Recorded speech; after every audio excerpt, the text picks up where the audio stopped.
Hey everyone, thank you so much for tuning in and welcome back to a new vlog.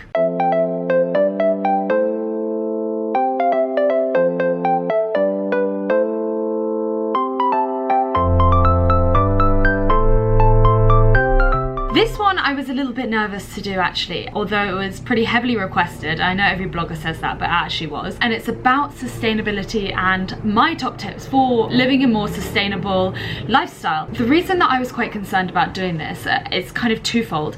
One, although I talk a lot about sustainability on my Instagram stories and a little bit on my posts, obviously it's not the main thing that I do on my Instagram, and people kind of like influencers, I think, to stay in their lane, and obviously I have a lot of interests outside of fitness, but I do try to talk mostly about fitness. But having said that, I think it's important that we all take steps to be more sustainable, and that includes people who do fitness and people who are interested in fitness. I hope you don't tune out straight away, because hopefully this will be useful for you, whoever you are and whatever you're interested in. Secondly, my other issue was that I'm very much still on this kind of sustainability journey, and I am by no means perfect, and I don't want to pretend that I am and that I have all the answers. And whilst I have been kind of trying to make changes throughout my life to become more sustainable, I don't think I'm quite there yet, and I think there's probably a lot of things that I could be doing to be a little bit better. But having said that, I'm going to share my top 5 tips to living a more sustainable lifestyle,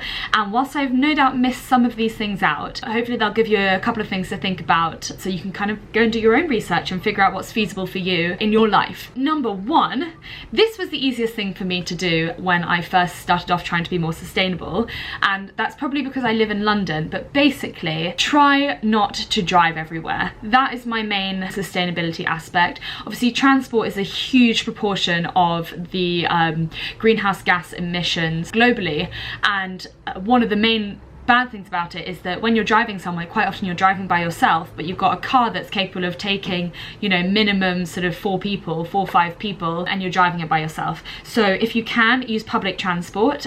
Public transport is improving globally, especially in the UK. If you are in London or in a city, try and walk everywhere. You'll be surprised actually how easy it is to walk places and how much money you can save by choosing to walk rather than by driving or even taking public transport. Another option is to get a scooter, just a push scooter. They can get you places much quicker than if you were just walking, and thankfully, although you look like a bit of a dick, more people are choosing to use them as a mode of transport, and I think they are actually super duper handy. My next one, actually these are in no particular order, I'm just going to put them in this particular order just because I wrote them down like this, but there is no particular order, just do what you can. The next one is buy a reusable coffee cup. This can either be from a charity shop or from a shop or whatever it is, and keep it in your bag. There's no point buying a reusable coffee cup if you leave it at home, because you will find yourself out wanting a coffee with no reusable coffee cup and you'll end up just buying one of the disposable ones. I think a lot of people don't realise that although a lot of disposable coffee cups have the recycling sign on them, there are only 3 waste facilities in the UK that are capable of recycling these cups, and that's because the plastic lining on the inside of the cup is not easily recyclable, and due to the liquid contents of it, it can only be recycled at those particular places, which means that people just chuck them and they go into landfill, and that is a serious issue. We in the UK dispose of 7 million non-reusable coffee cups a day, which is, I mean, it is mind-blowing every single day. So by simply buying a reusable coffee cup, you are cutting that down for hopefully the rest of your life. So good on you, that is a big change. This is particularly important if you're a daily coffee drinker. Just have it in your bag, rinse it out when you get to work, easy. Number 3 is be conscious of food. This is obviously an incredibly general piece of advice. What does be conscious of food mean? Well, one of the main things that you can do to reduce your environmental impact is reducing meat and dairy consumption, especially red meat. The issue with red meat is that it comes often from animals that are ruminants. And what that means is that they have multiple stomachs to digest food properly, and what that does is it releases methane gas into the atmosphere. Methane is incredibly warming, so it's even more warm, it has more of a heating effect than carbon dioxide, and what that does is it traps heat in the atmosphere, and that's a sort of global warming effect. I say it like this because it doesn't necessarily mean warming. It contributes to climate change, but that may be warming or cooling. Buy local produce, but only when it's in season. People are often very pro local produce, but there can be issues with it if you're buying it out of season. If you're buying tomatoes, for example, and trying to buy them from the UK, quite often they have to be grown in tunnels that are artificially heated so that you can get them year round. That is a lot more damaging than getting it shipped in from a different country where it can just grow naturally in the sunlight. So one thing you can do is try to know what foods are in season and what foods are out of season, and try to buy foods that are in season only. Also keep an eye on what's air freighted and what's shipped. So air freighting is a lot less environmentally friendly, whereas shipping can actually be quite environmentally friendly. So it might actually be better to be getting things shipped from different countries than getting things from the UK or air freighted from wherever. I have notes here because there are a lot of facts and I'm trying to remember them all and my brain is like struggling. Fish. So fish is a huge issue in our oceans. I did a little bit of marine biology in my 3rd year at Bristol University, and I found it absolutely mind-boggling, and that was when I decided to give up fish. So I've been pescatarian since I was 4 years old. I gave up all meat because I actually hated the taste, and then when I realised what meat was and how it was made, I wanted nothing to do with it. But for some reason I didn't really think the fish counted as meat, and in some ways that may be the case, but in many other ways it's actually more damaging than a lot of the meat industry. Farmed fish can be incredibly harmful for marine environments because of a lot of the chemicals used, and also the genetic changes that can happen in farmed fish can then be released into the wild populations of fish, and that actually is what happened to, I think it's sockeye salmon in Canada, where some of the farmed salmon was actually released back into the wild, which sounds great. We're increasing the stocks of wild salmon, but it wasn't great because farmed salmon doesn't have the genetic changes necessary for surviving in the wild. So what they were doing was they were breeding with the wild populations and creating an entire population of physically unfit fish that were spreading disease, very, very susceptible to other diseases,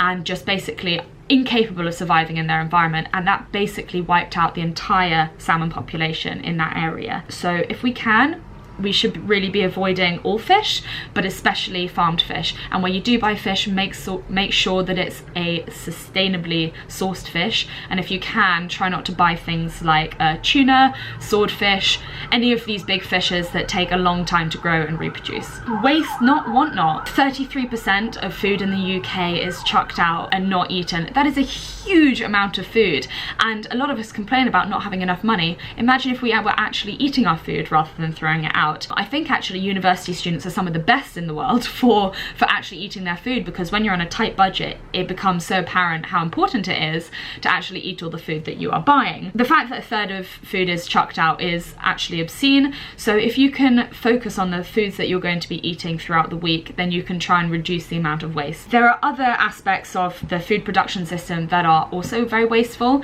So 30% of our fruit here in the UK gets chucked out before it even reaches supermarkets. And that's because we have really stringent rules and regulations around the size and shape of foods that goes onto supermarket shelves. And that's because supermarkets say the customer only wants to buy fruit that looks perfect. And so they just don't accept fruit that is anything other than what it, an ideal version of that fruit actually looks like. And so they will say to the farmers, you've got to put basically all your fruit and food and veg and everything through these shape selectors, and if they don't conform to that very particular, this sounds very much like ideal body sizes, but if they don't conform to that particular ideal of a perfect fruit or veg, they will just get tilled back into the soil, and almost a third of our produce is lost that way. Thankfully now, since a program called Hugh's War on Waste, we've become a lot more aware of that, and there were a lot of petitions to stop supermarkets from chucking out so much stuff. And one of the ways that you can do that is buying the wonky veg that some shops now sell. I don't know about other countries. I'm sure other countries must do this. The UK is so behind on so many things. But if you can see wonky veg, maybe buy that instead of the normal veg. Unfortunately, it's often wrapped in plastic, and I still haven't figured out whether it's better to get wonky veg in plastic or normal veg, perfect veg, not in plastic, and I've not quite figured that one out yet. But quite often the wonky veg is also reduced in price, so that can be an extra added incentive for you as well. Fourth tip, buy less, swap more. A lot of our fashion and household products just get chucked in the bin. I think the average lifespan for an item of clothing in the UK is 2 to 3 years, which is I mean, it's ridiculous. It's absolutely ridiculous that we are chucking things out within 2 to 3 years, and who knows how many times we're even wearing it within that time. I bet it's not very much. There have been a lot of studies done on why fast fashion is such an issue, and of course it is driven by fast fashion chains who are trying to get us to buy their new clothes. Rather than getting in new seasons 2 to 4 times a year, shops are now bringing in new collections almost every single week, and that means that we have a constant stream of clothes that we're told that we should be buying. And that actually makes me angry, because I have also been raised in that society, this society, that basically puts value on new stuff all the time, and it makes me want new stuff, and I really hate that. I think society has kind of got to me in that way, that I want new things because new and shiny equals good, except it doesn't. The problem with the fashion industry and having new things is I mean, it's so multifaceted, but just some of the issues is groundwater contamination from the dyes and chemicals used in the creation of the clothes, dangerous working conditions, so you have the humanitarian aspect of that as well, and you may have heard of horrific, you know, goings on in factories where for example the workers have to wear nappies because they don't have time to go to the bathroom. It's just honestly horrific, and fast fashion just perpetuates the idea that we must have workers working that hard.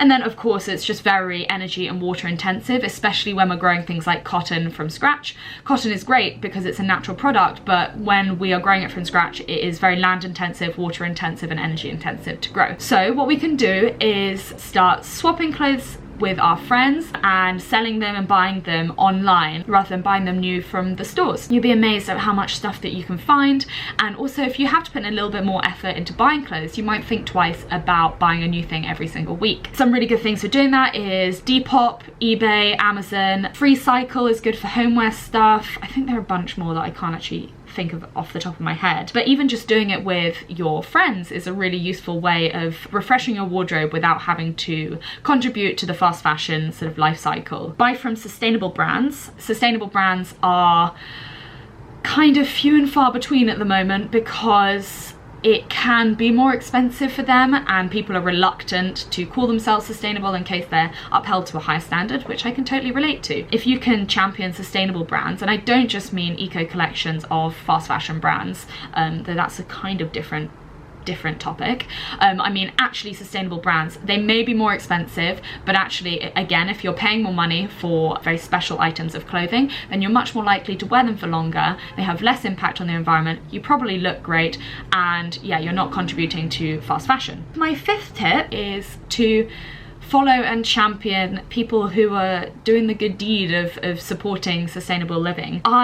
As I said at the beginning, I'm right at the very beginning of my journey of sustainable living, and whilst I do try to talk about it, I think I don't know everything, and I would love it if you guys could go and show some support to people who actually do know what they're talking about and who are far further along the kind of journey of living sustainably or even a zero waste lifestyle. And I have actually written some blog posts on this, but just a couple of shout outs now. Imi from Sustainably Vegan, she's amazing. She talks about everything from fashion to food. She's got an amazing YouTube channel, but she's also over on Instagram. Sophie Hellier talks a lot about sustainable fashion, and she is very picky with the brands that she works with. I know this because she is my friend, and you know, we'll ask for a sustainability document when working with them, which I think is incredible, and I actually think more influencers should do that, and maybe it's a route that I'm going to go down as well. Venetia Falconer, great, absolutely amazing on Instagram, and she also does a lot of podcasts, so go check her out. She especially talks about fast fashion and is absolutely no bullshit when talking about it. She is very anti eco collections from fast fashion brands and greenwashing and all that kind of stuff, and if you go and follow her, you can learn a little bit more about all of these things. She is just a fountain of knowledge, far more than I am. Again, just supporting people who are doing that kind of stuff is only going to be a good thing. Last but not least for this, Mrs. Press, who is Claire Press, she hosts the podcast Wardrobe Crisis, which is all about sustainable fashion again, and she highlights a lot of issues and talks to a myriad of other people who are in the sustainable fashion world and talking about sort of zero waste and circular fashion and all of these buzzwords that are all very important at the moment. Last but not least, put your money where your mouth is. We can all talk about sustainability all we like, but unless we champion and support the people who are actually doing something about it, it's only going to go so far. People need money to survive, brands need money to survive, and they need our customs. So if you find an amazing brand, talk about it, but also buy from it. And I am also trying to do a lot of that as well. So I really hope that was helpful, and I hope that I didn't talk too fast the entire way through it. I was kind of nervous because, as I said at the beginning, I feel like I'm not perfect, and I do worry that people might call me out on things that I don't do perfectly.